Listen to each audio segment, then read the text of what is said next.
Hi, I'm Lizzie Sobinoff from Married at First Sight, and I will be talking to Elise today, who has had breast cancer, so stay tuned to hear her incredible story. Tell me a bit about you, your age, and where you're from. I'm Elise. I'm 34, and I'm originally from the Central Coast, but now I live in Redfern in Sydney. Okay. I work at a bank in marketing, so I guess a bit of a corporate girl. So I'm pretty lighthearted, love being out in nature, pretty into running, so I've done a couple of marathons. Oh, wow. So yeah, I'm a bit serious at work, but then pretty laid back and out having fun when I'm not at work. What kind of cancer do you have? So I have triple negative breast cancer. Technically I don't have it anymore, but I'm still undergoing treatment. What has been the most challenging part of your diagnosis? The most challenging part was being 33 and, hearing what my 5-year survival rate was, which is not particularly the best, right? So, because it depends on the type of cancer you have and how you respond to treatment. Yep. That was my most challenging part. How has the diagnosis changed your perspective and approach to life? So as I said, I was always pretty much living in the moment. The day before I was diagnosed, I actually, I'd been overseas doing some presentations for work. And I was, having this awesome feeling on the way home, and I decided to write a journal entry. It's the corniest journal entry you would ever see, but it was basically saying I'm so happy with my life. I just smashed these presentations overseas. I feel so lucky with the friends, family and support I get from work. And I just feel so healthy and fit. I've run marathons. I was just having this big reflection because it was actually the day before my birthday. But I guess the point is I was already pretty thankful about life. I already had a zest for life and living in the moment and being quite grateful for things. So it's not a lot of that's changed. I think I'm much better now at telling people I love them and what they mean and not feeling embarrassed to do things.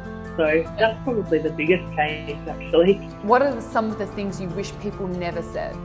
People have absolutely the best intentions, and I will be completely honest and say, even when I say this about what wasn't nice to hear, I know that it was always with the best intentions and that I'm not even good doing it for somebody else around me. So people saying that it's going to be okay is actually quite hard to hear, because for me personally, I'm a pretty logical, fact-driven, evidence-based person. Just being quite lighthearted. I didn't want to just hear it's going to be okay, because I didn't know. You're waiting on scan results. You don't just go by this feeling of I just feel like the scans are going to come back okay. I'm like, I love the idea that you feel something, but I'm going to wait for the science to tell me. So it's hard. It's hard. Everybody's just trying to say what they want to be. What they want to happen, and what they think you would like to hear. What's more important to me was that I was still myself. Yes. I didn't look like myself. I didn't have the intelligence I normally had or the quick wit that I normally had, but I still was myself. So people who were able to have jokes around with me and just talk the way we normally would.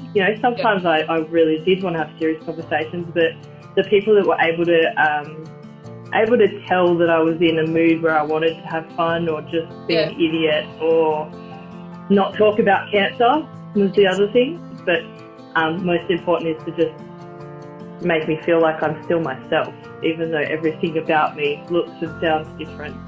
What would you like to share with other members of the general community about supporting Customs for Cancer? In me being able to do this today is actually to say thank you to people before they even start to donate, but whatever money you give is genuinely helping people to stay alive or to have a chance to live a little bit longer. So what the guys are doing with this is so incredibly humbling for someone like me who is actually on the other side of it going, please donate some money to help me to try and live a little bit longer.